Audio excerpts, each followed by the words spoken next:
নাফরমান বলবে, মাওলা আজ আমি নিজ চোখে হাসর দেখলাম, আজ আমি আখিরাত দেখলাম, আজ আমি কবরও দেখেছি, আজ আমি জাহান্নামও দেখেছি, আর আমি সব শুনছি মাওলা।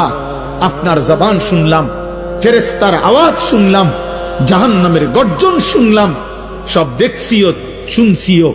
কাজেই আজ আমি নিশ্চিত, ইন্না মুকিনুন, আজ আমি কবর, আখিরাত, হাসর, মিজান, ফুলসিরাত সব বিশ্বাস করছি।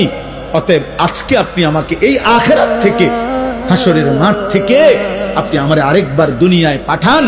আমি যদি এবার যেতে পারি, না আমাল সালিহান, নেকামল করব, আমি নেকামল করব। কারণ আমি তো নিজ চোখে জাহান্নাম দেখলাম, আমি হাসরের মাঠ দেখলাম, আমি ভাবছিলাম এগুলো হবে না, আজ তো চোখের সামনে দেখে বুঝলাম এগুলো হলো।